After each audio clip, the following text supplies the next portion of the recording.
Chers téléspectateurs, bonsoir, bienvenue sur la Radio Television Voice of the Cross pour ce nouveau bulletin d'information hebdomadaire. Les programmes se poursuivent à la base dans la nation et dans les nations. La suite dans un instant.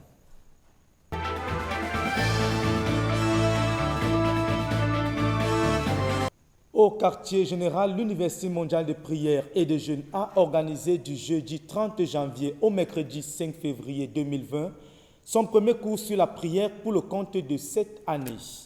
Il faut également noter qu'il s'agit de leur premier cours pour la phase 3, mais aussi le premier cours sur leur nouveau campus au lieu d'Indumbi, nouveau site. Un cours s'adressant aux ministres, aux enfants, qui ont été arrosés par la parole dispensée par le pasteur Théodore Andossi, orateur principal, Jacques Cotier. Le premier cours de l'Université mondiale de prière et de jeûne sur son site Ndombi s'est tenu du 30 janvier au 5 février 2020. Il a rassemblé environ 158 ministres aux enfants venus des différentes provinces spirituelles de la nation et de 4 autres nations. Environ 4000 auditeurs de 126 nations ont suivi ce cours par ABC Online. Les activités qui ont meublé ce programme comprennent entre autres le culte matinal, un enseignement solide de la vice-chancelière sur le message de Berthois, la lecture biblique et le disciple de Jésus, les rencontres dynamiques quotidiennes avec Dieu et l'enseignement du pasteur Théodore Andossi sur les faiseurs de rois. Ce 5e cours pour les ministres aux enfants a donc démarré le 30 janvier dès 18h sous la direction de la sœur Émilie Tendo.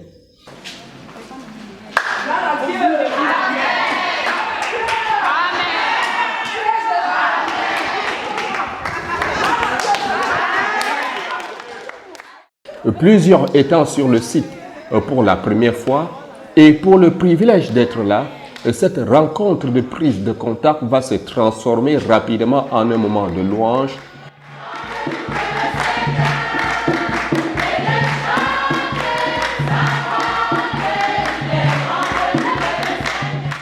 et en plus des proclamations, les réjouissances des frères vont faire descendre Dieu au milieu des saints et comme preuve, un chant inspiré et entonné.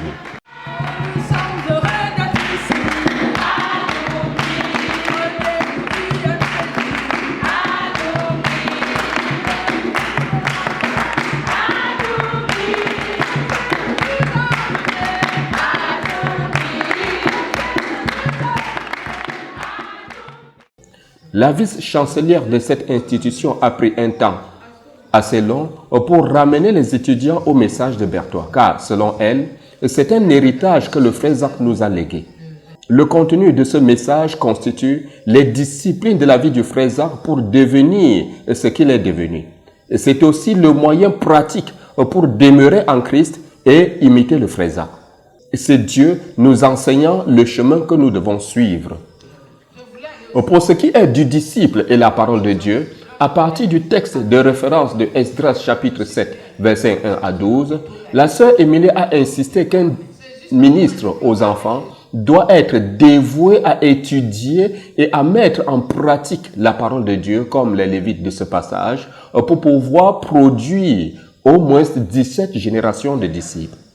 Le pasteur Théodore Andossi, quant à lui, a fait 3 interventions à ce programme. La première a été le 31 janvier dans l'après-midi. Il a introduit son cours sur le thème « Les faiseurs de rois » basé sur 2 Chroniques, chapitre 22 à 24. À son deuxième cours, il a établi que l'ennemi a une vision des enfants et sait que les enfants sont critiques dans le royaume de Dieu. Et tout ministre aux enfants doit avoir la même vision. Les ministres aux enfants sont des soldats dans un champ de bataille dont les enfants sont la cible. Ils doivent combattre pour l'avenir des desseins de Dieu. Ils sont comme Joshabet et Jéhojada, des faiseurs de rois. La vision du roi, du royaume et des desseins de Dieu doit les amener à lutter afin de sauver les enfants, et surtout les enfants des dirigeants de la mort morale, de la mort spirituelle et de la mort physique. Le leader de la CMCI a insisté ensuite qu'il y a 5 facteurs qui entrent dans la transformation d'un enfant en roi, à savoir les gens pour lui conférer la royauté, les louanges et la prière, les Écritures, l'engagement et la consécration, et enfin la sanctification. You cannot produce a king without prayer. On ne peut pas produire de roi sans prière. You cannot produce a king without praise. On ne peut pas produire de roi sans louange. Praise La louange carries people transporte les gens further than ambition. plus loin que l'ambition. So Joash Donc Joas was made king, a été fait roi accompanied by accompagné de praise. louange. Praise makes people strong. La louange rend les gens forts. Praise makes a ministry strong. La louange rend un ministère fort. Praise makes kings. La louange fait des rois. Et chaque ministre aux enfants doit utiliser tout ce qu'il a pour sauver et servir les enfants. Dans la phase 3 de notre œuvre, les ministres aux enfants doivent être comme Jéhojada, capables de prendre un enfant, assurer sa protection, le former en disciple du Seigneur, en faire un dirigeant et l'accompagner dans un ministère distinct pour Dieu. Ils seront ainsi capables de produire des rois et des prophètes à partir des enfants que Dieu nous a donnés. De Ndumbi pour la RTVC, Jacques Couty.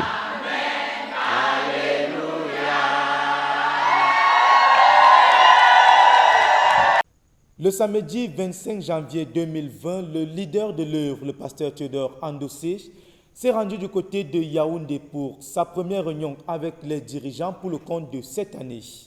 Le but étant de les bâtir, les fortifier et cheminer avec eux pour la consolidation des terrains déjà conquis et pour les propulser dans la poursuite et l'accomplissement du but de la phase 3 après le retour dans la gloire du pasteur Joseph Besson. Notre reporter Carole Kougang était sur les lieux. Le reportage.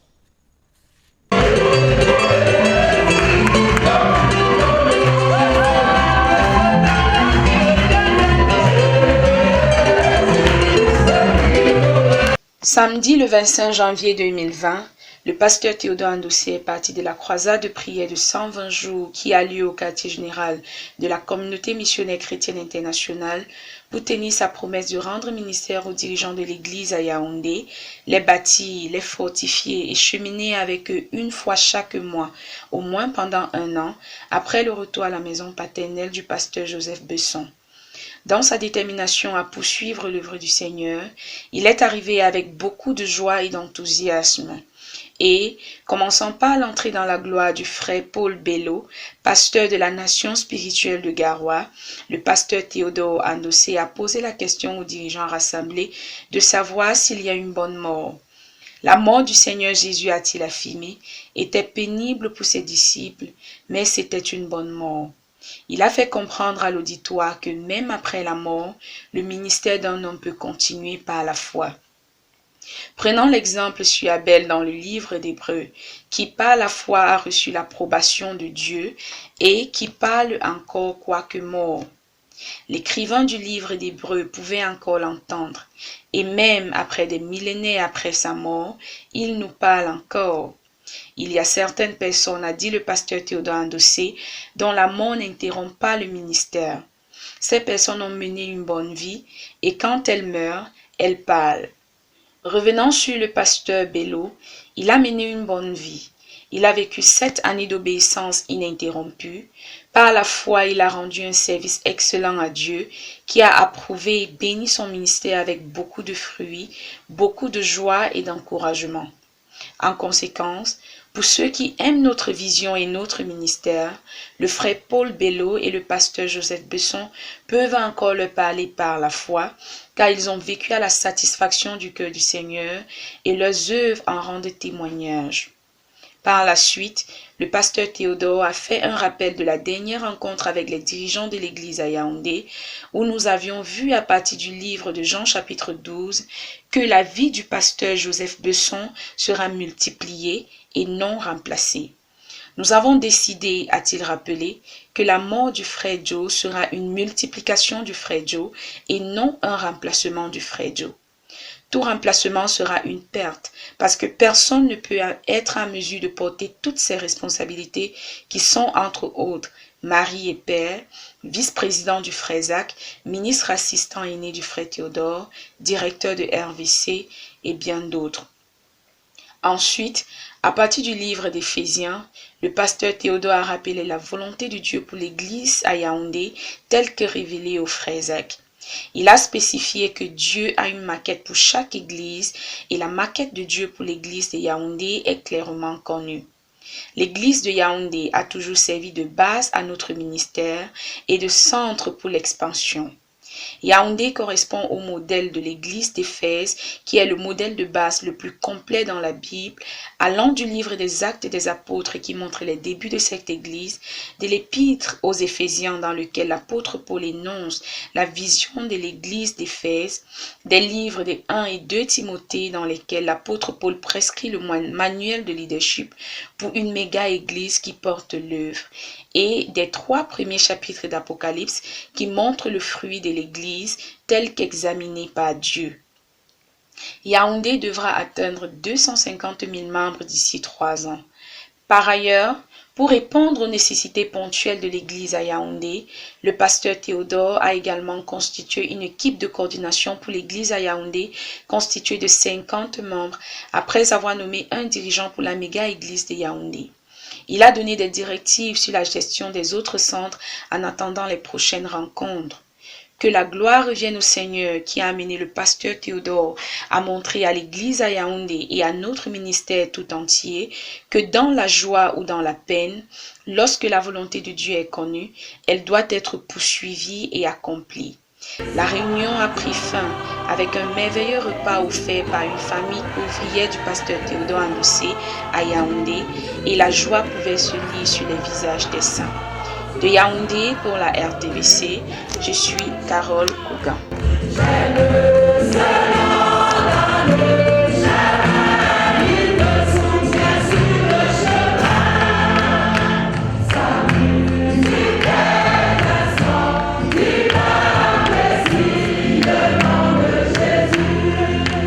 Visite du pasteur Théodore Andossé, leader de la CMCI, dans la nation spirituelle de Garoua pour un ministère qu'il a rendu du 2 au 3 février dernier au sein de la nation, après le retour dans la gloire du pasteur Paul Bello, dirigeant de la nation spirituelle de Garoua. Jonathan Edouard Yogan, notre reporter, était sur les lieux et nous donne un résumé de la rencontre dans ce reportage. Le frère Théodore Andossé, leader de la communauté missionnaire chrétienne internationale, a rendu ministère dans la nation spirituelle de Garoua le 2 février 2020, dans la matinée au sein et dans la soirée aux dirigeants de la nation spirituelle de Garoua. Après l'élévation dans la gloire du frère Paul Bello, dirigeant de la nation spirituelle de Garoua. Ce ministère qui visait à encourager, consoler et assurer la continuité s'est déroulé au hall de la CMCI de Garoua, en présence d'une multitude de saints en provenance de plusieurs localités dans le nord. Le Seigneur, par l'intermédiaire du frère Théodore, a commencé par demander au frère de remercier Dieu d'avoir ramené le frère Paul Bello à la maison et a ajouté qu'à tout moment, un croyant devrait être prêt à partir et planifier son travail pour les 100 prochaines années. Le Seigneur a également révélé le fait que la mort est un révélateur. Death gathers those who are spiritually minded. La mort rassemble ceux qui ont une pensée spirituelle.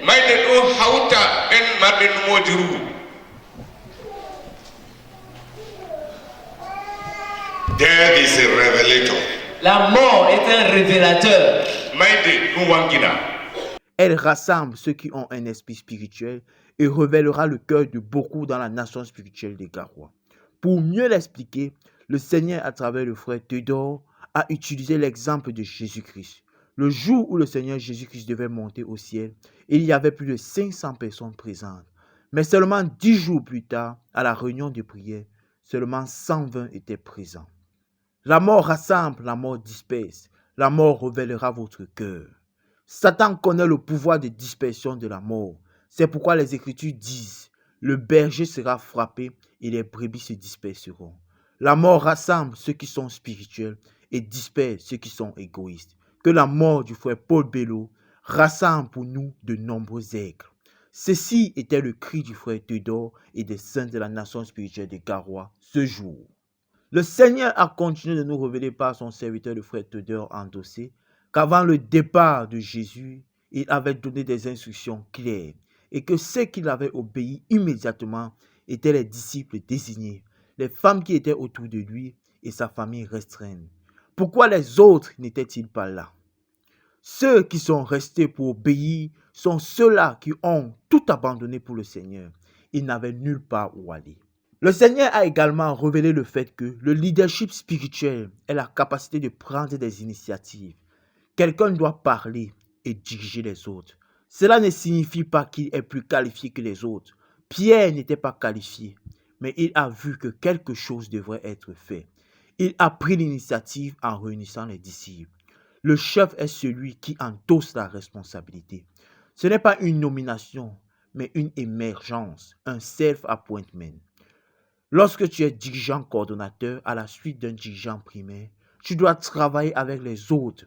Si tu commences à te comporter comme un dirigeant primaire, tu es un usurpateur. Un dirigeant garde entièrement tout ce que son père a laissé.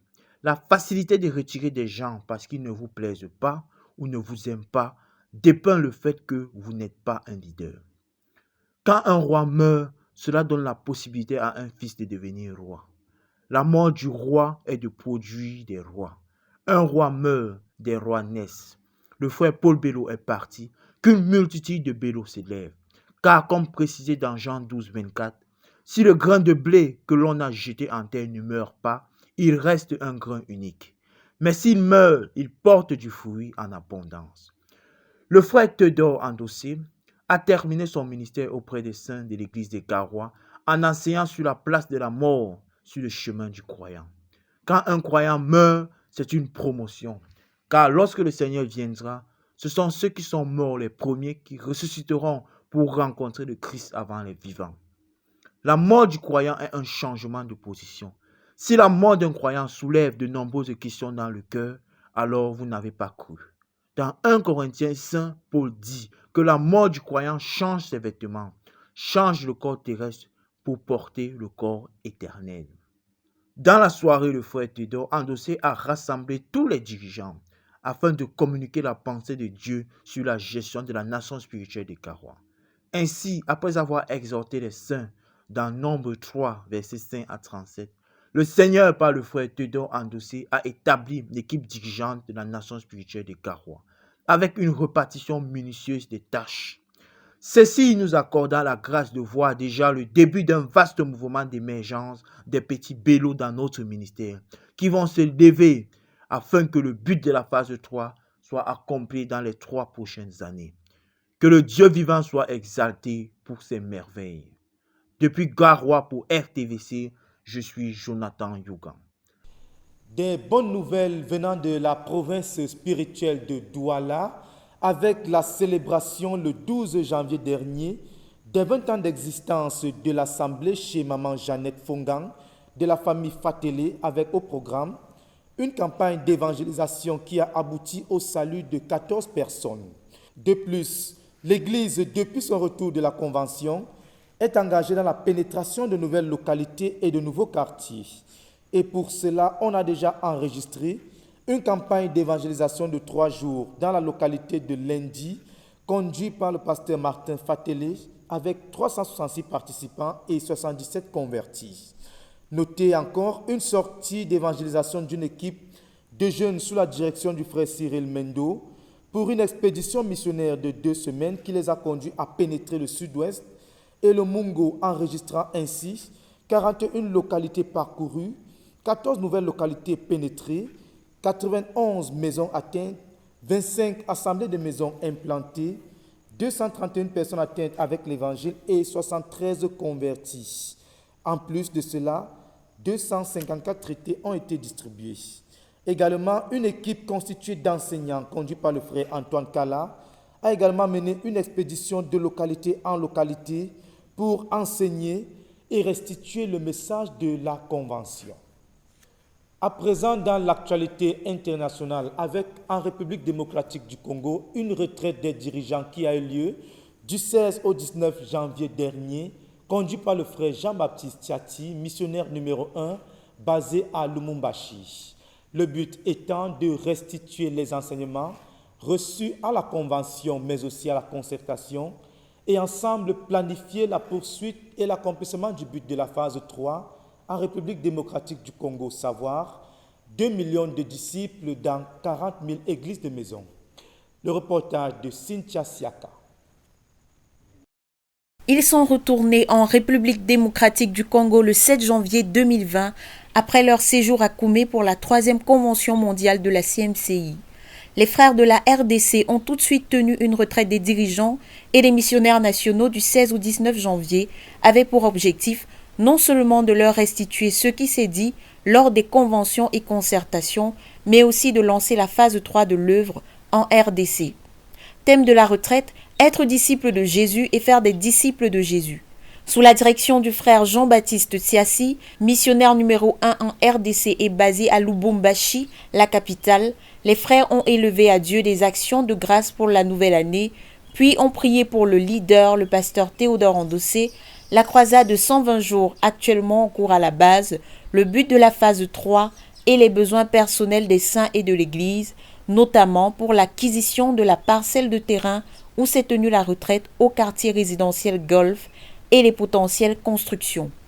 Mais plus important encore, ils ont été enseignés à partir des passages de Luc 12, 1 à 5, Marc 3, 13 à 14 et Luc 8, 5 à 15 sur les critères à remplir pour être disciple du Seigneur Jésus. Le frère Jean-Baptiste a donc restitué aux frères les enseignements du leader relatifs à la formation des disciples, message de Berthois, ce qui a amené ces derniers à renoncer aux péchés tels que l'hypocrisie, la déloyauté et l'indépendance et à s'engager à mettre en avant les intérêts de Christ. La contribution de la RDC à l'accomplissement du but de la phase 3 consistera donc à produire 2 millions de disciples dans 40 000 églises de maison, sachant que d'après l'ONU, la population en RDC sera de 100 à 104 millions d'habitants. L'Église veut offrir à Dieu au moins la dîme de la population. La retraite de 4 jours s'achève le 19 janvier au soir, après que le frère Tiassi ait prononcé les paroles de bénédiction sur les frères. De Koumé pour la RTVC, je suis Cynthia Siaka.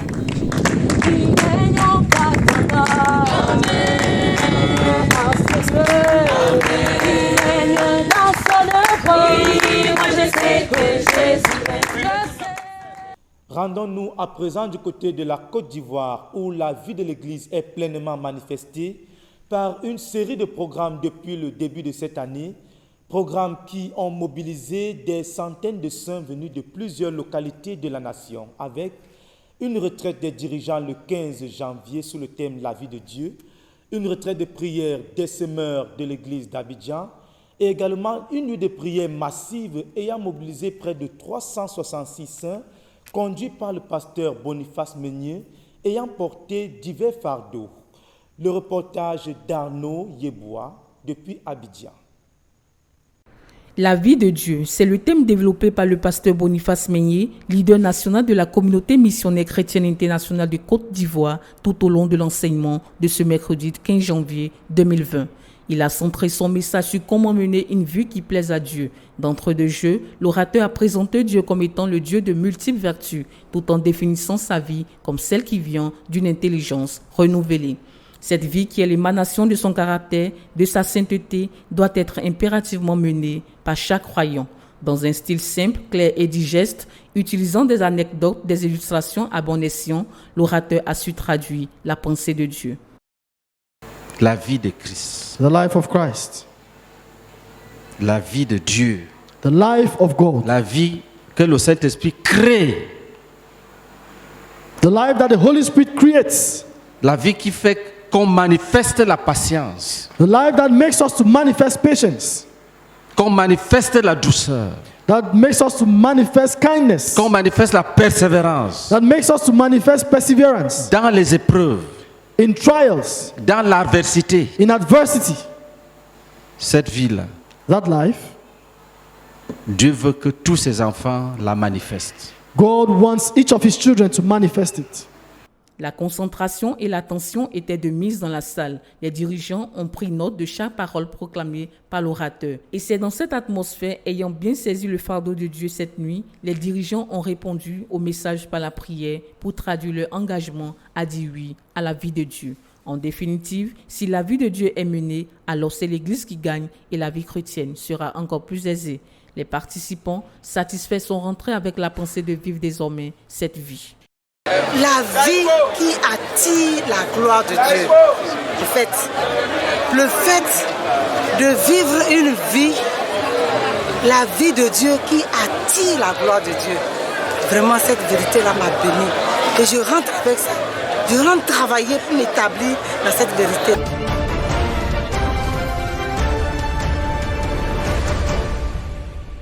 Ils ne sont pas restés en marge de cette convocation solennelle. Les invités ou encore les âmes ont eux aussi écouté l'enseignement dont le thème était axé sur la vie de Dieu. Cette vie qui leur est étrangère, il a fallu pour eux la confronter avant de l'accepter. Insistant sur le fait que les païens sont étrangers à la vie de Dieu à cause du péché, il était nécessaire pour le pasteur Boniface Meignier, orateur de cette formation, de donner des exemples pour soutenir ces vérités.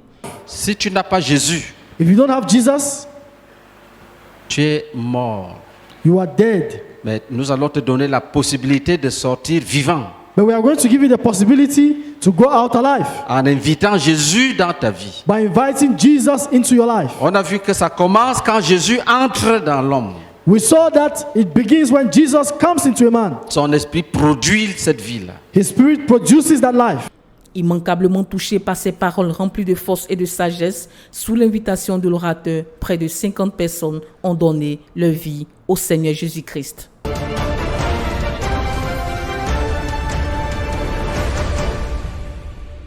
En prélude de l'enseignement, dans l'objectif de rendre un ministère spirituel soutenu par l'action du Saint-Esprit, une équipe des membres de l'Institut de chant et de louange d'Abidjan, appelée communément les semeurs, est mise sur pied pour l'intercession de leur contribution incontournable à l'édification des saints par les chants. Ainsi, chaque mercredi, cette équipe est à son poste, priant et suppliant Dieu d'intervenir en faveur de leur ministère à rendre. Cette contribution qui laisse des traces de joie et de conversion dans la vie de chaque participant augure une bonne préparation à l'écoute du message. Ce mercredi particulièrement, l'équipe de prière était composée de 3 personnes, dont à la tête la sœur Albertine Yebois. Nous prions pour les semeurs. Les mercredis de 15h à 17h pour que vraiment le ministère se fasse bien selon le cœur de Dieu. Le résultat de cette intercession étant de mise, les semeurs de toute évidence ont presté avec plein d'émotion et de conviction.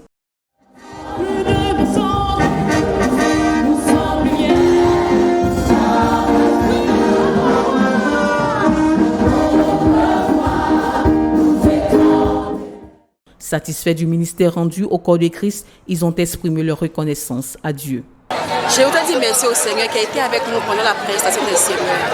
Il a permis que nous puissions chanter les chants intitulés « Nous ne sommes plus ténèbres, nous sommes enfants des lumières » et combien de chemins tu parcouru. Le Seigneur était avec nous pendant le ministère Seigneur. Il a permis que tout se passe bien, que son nom soit béni. Amen. Je pense que nous allons chaque jour travailler pour améliorer la condition, mais surtout permettre aux Seigneurs d'être sur le podium de co-prédicateur du pasteur Meignier. Amen.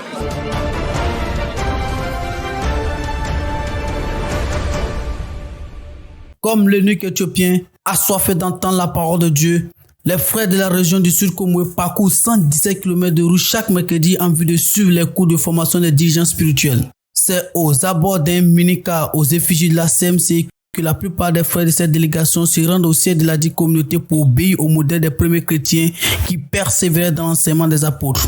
Le frère Henri, malgré son état de santé, est toujours fidèle à cette noble tradition. L'enseignement qui permet aux chrétiens d'être mûrs,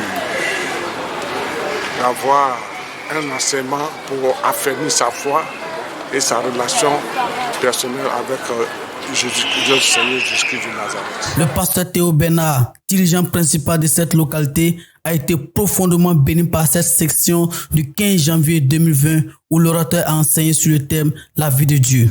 Nous Vraiment, la vie de Dieu, c'est incontournable. La vie de Dieu. Le frère Henri exprime son désir d'avoir l'enregistrement audiovisuel pour mieux s'imprégner des vérités proclamées. En tout cas, c'est un très très très bon enseignement que chacun doit avoir les CD. Et tu me réserves 2 CD déjà pour mercredi prochain. C'est toujours avec satisfaction qu'ils rejoignent leur localité.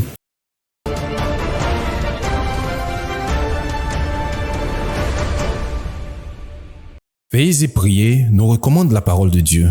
Le pasteur Boniface Meignier, leader de la communauté missionnaire chrétienne internationale Côte d'Ivoire, l'a très bien saisi. Chaque mercredi se tient donc au siège de la CMCI Côte d'Ivoire, 6 à Adjamé, une nuit des prières après le cours de formation des dirigeants, dont le leader en est le principal coordinateur. Divers fardeaux ont été présentés à Dieu, et pour cette nuit du 15 janvier 2020, ce sont 345 frères et sœurs qui étaient avec le pasteur en vue d'intercéder pour l'Église. Dès la prise de parole du pasteur Meignier, il ouvre la séance par des témoignages. Après quoi, il invite l'assemblée à adorer Dieu. Les passages bibliques et les chants ont pleinement enrichi ce moment d'adoration qui a aussi permis aux saints de fixer leur regard sur le Dieu Tout-Puissant. S'appuyant par la suite sur le passage d'Ésaïe 45, le verset 5 à 8, le pasteur Meignier a exhorté les participants à vivre la vie de Dieu afin de jouir de sa protection. Cette exhortation a été soutenue par d'intenses prières et proclamations de victoire, prière qui a connu une insistance de la part de nombreux frères. La prière pour l'Église et pour les missionnaires était aussi au rendez-vous. À partir du passage de 2 Thessaloniciens 3, les versets 1 à 2, le pasteur invita l'Église à prier pour le frère Théodore Andossé, leader mondial de la CMCI et sa famille, et pour nos missionnaires nationaux comme internationaux. Nous allons prier pour nos missionnaires. Cette nuit de prière a été particulièrement marquée par le recrutement de missionnaires. Enfin, l'Assemblée fut encouragée à prier pour la radio-télévision Voix de la Croix, la RTVC. La fatigue et la lourdeur se faisant remarquer par quelques somnolents chez certains frères, une équipe appuyée par quelques anciens se disposait à réveiller ceux que le sommeil avait déjà emportés et ce, à partir de petites touches fraternelles. C'est autour de 5 heures, avec la joie d'avoir accompli la volonté de Dieu, que les frères présents ont pris congé du siège et rendez-vous est pris pour le mercredi prochain. Chers téléspectateurs, nous sommes donc parvenus au terme de cette présentation, mais les programmes se poursuivent à la base, notamment avec la journée de prière de masse qui a eu lieu ce samedi 1er février 2020 et le siège de prière de 24 heures organisé par le Centre de prière et de jeûne de la conquête du monde depuis ce mercredi 5. De même, la croisade de prière de 120 jours se poursuit à la base. Rendez-vous la semaine prochaine pour la suite des programmes. Que Dieu vous bénisse.